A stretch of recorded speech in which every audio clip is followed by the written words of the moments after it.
Young Goodman Brown. Written by Nathaniel Hawthorne. Told to you by Edward E. French.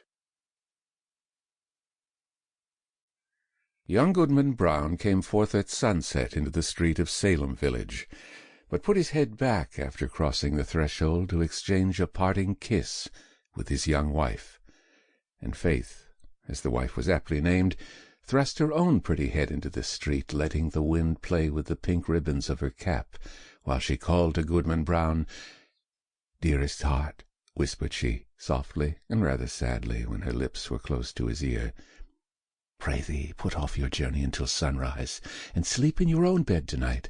A lone woman is troubled with such dreams and such thoughts that she's afeard of herself sometimes.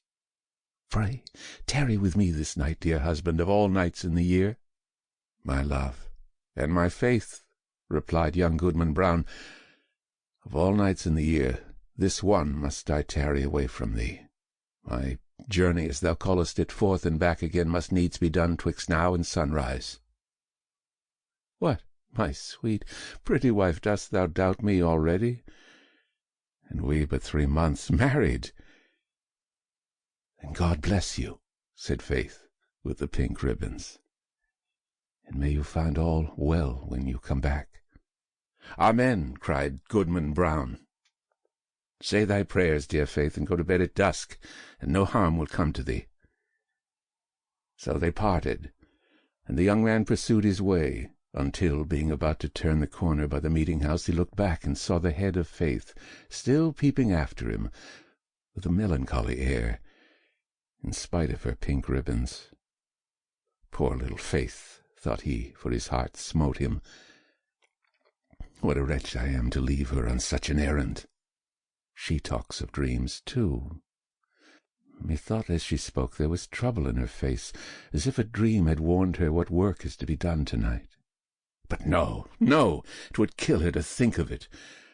Well, she's a blessed angel on earth, and after this one night I'll cling to her skirts and follow her to heaven.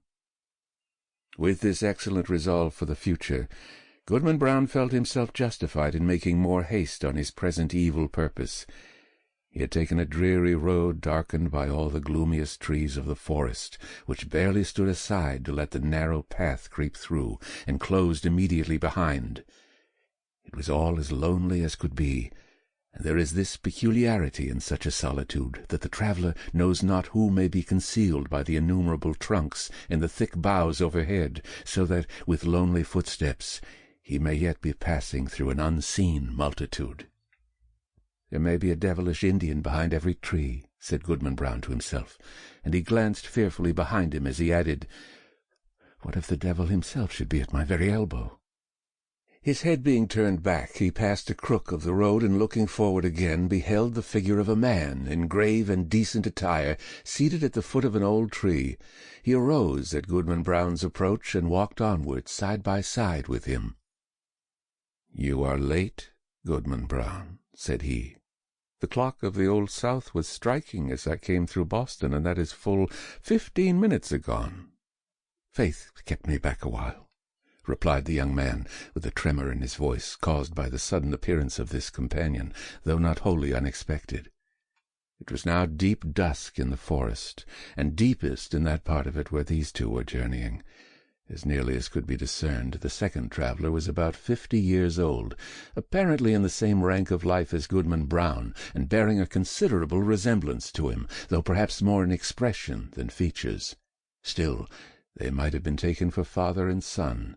And yet, though the elder person was as simply clad as the younger, and as simple in manner too, he had an indescribable air of one who knew the world, and would not have felt abashed at the governor's dinner-table, or in King William's court, were it possible that his affairs should call him thither. But the only thing about him that could be fixed upon as remarkable was his staff, which bore the likeness of a great black snake, so curiously wrought that it might almost be seen to twist and wriggle itself like a living serpent. This, of course, must have been an ocular deception, assisted by the uncertain light. "Come, Goodman Brown," cried the fellow traveller, "this is a dull pace for the beginning of a journey. Take my staff if you are so soon weary." "Friend," said the other, exchanging his slow pace for a full stop, Sample complete. Ready to continue?